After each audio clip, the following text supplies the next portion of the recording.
Говорим вече за първи-втори век след Христа. Тук е имало базилика. Останки, но спряха разкопките, нямам представа защо. Сега пред тази кооперация, тя почти вече се изфлякна. Има една съвсем малка издатина, просто е така, пусти с погледа, тя почти се свлякна. Това е могилата и там, където намериха останките от жрицата и от първото синеморско съкровище. Фактически там е била погребана жрицата. Самото съкровище, най-уникалното е обицата, едно от украшенията, които са били на жрицата. Самата изработка в Царево. Самата изработка е най-уникалната и всъщност лошото, че не е намерено, нито аналог не е намерен на самата изработка. Обицата се казва колесницата. Тя е изложена под лупа. И някакво е корморан. Корморан? Ювелирно изкуство. Не могат да намерят аналог на начин на изработка и лошото е, че няма подпис, т.е. не се знае откъде е. И понеже жриците тогава са били най-почитани, те са били ударявани с най-скъпите подаръци. Има една от версиите, че е докарано от древна Персия, защото тогава по това време персийците са били много напред с изработки на украшения. И тук има много видове пепелъди, нали така? Има по веката много видове пепелъди. Да. Това се скача файно. Той е наречения северния плаж на Синеморец. Да. Или косата овче, както му казвам, заради Косата. Снимай наша гайда. Плажа, който постоянно се променя формата в борбата най-вече между реката и морето. Когато морето стане бурно, затваря устието на реката и реката почва да дига ниво. Дига, докато не си намери ниска точка на изтичане. Е отсреща на пясъка с падовете на водата. За тази година, аз дори съм всяка година вече ходил. И постоянно следа, значи миналата година беше много по-висок плажа. И миналата година голямото наводнение, което беше, февруари месец обикновено, тогава стават най-големите бури в този район. Говоря за бури, говоря за вълни в порядъка на 8-9 метра вълни със страшна сила. Тук е открит залив, няма и какво да ги спре.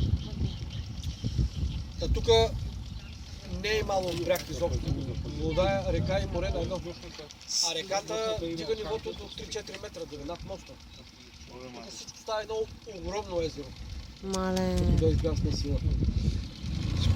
Това не мога да си го представиш. Страшно е. Аз се опитвам да си го представя. Преди 4-5 години имаше една много голяма буря в февруари месец, когато на много места беше отнело пясъка на много плажове. Тук като дойдех, аз бях в Бургас тогава. Като дойдох тук, като ми се обадиха какво е станало, като дойдох тук, този плаж беше до красив. Мале. И аз понеже тук бях почнал тук да правя един курсови за улица. Викам, край, тази година ляп няма да се яде. Обаче като си дойдох после, всичко си беше така седмица. Страшно е. Мисълта ми е, че отдолу също е пясък. Да, отдолу пак е пясък. Да. А това затривяване, което го виждаме по плажа, това е където реката е носила тази наносна почва и на места има такова затривяване. Тук нас помня, че си правихме снимки там с отражението им във водата. Там. Значи тук кефал черан има от този дивия само, но той е защитен, той е абсолютно забранен за змьорка. Има тук че те морските кефал, попчи, морските игла, речния кефал, каракура, чернотверка.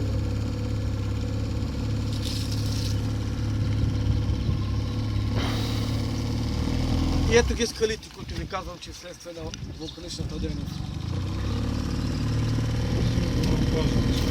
Аз стига гледай планини, плаж, река, всичко на едно. Тук много често има едни кози, те каква атракция са, е тук по тия камъни. Те се виждат по брега мидите, виждате ли това бяло, това всичко е миди, това всичко е като блъскало вълна.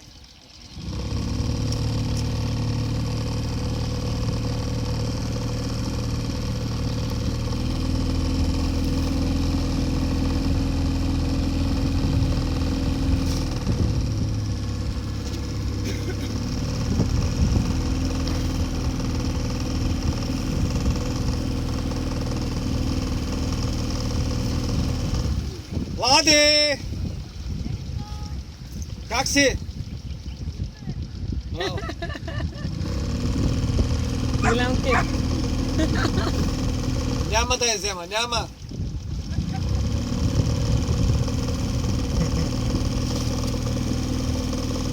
Ето го и самото устие на реката, вече навлизаме в самото устие.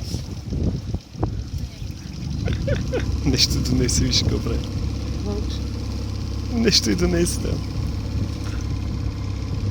Някакво подрасло. Някакво дорасло.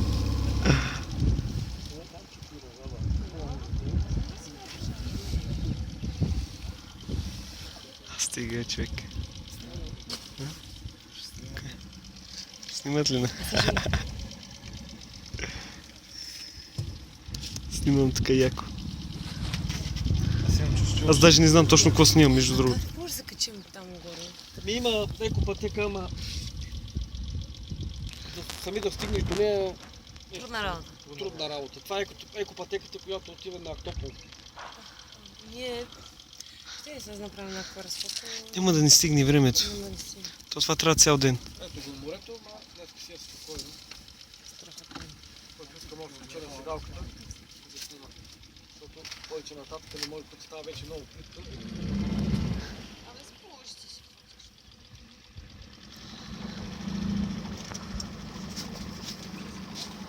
О, ето го моренците.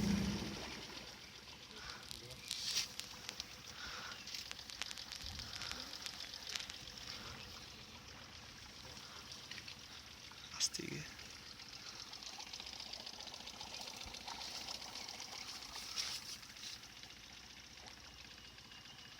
Аз въобще не знам какво снимам, между другото. Виждаш ли? Ми не се вижда много на дисплея.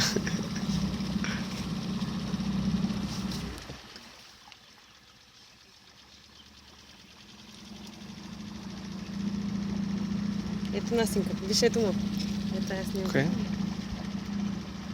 Какво значи? Ето тук съм снимана. Така ли бе? Да. Ама ние дойдохме от това. Да, там дойдохме по този път и тук съм наческали съм снимана. Аз съм идвала тук. Където имаше разни въдичари. Ох, направо много хубаво.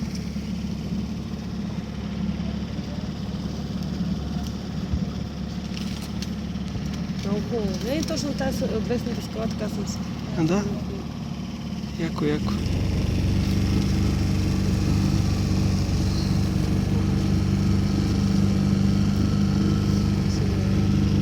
Горницата е голяма, митаче.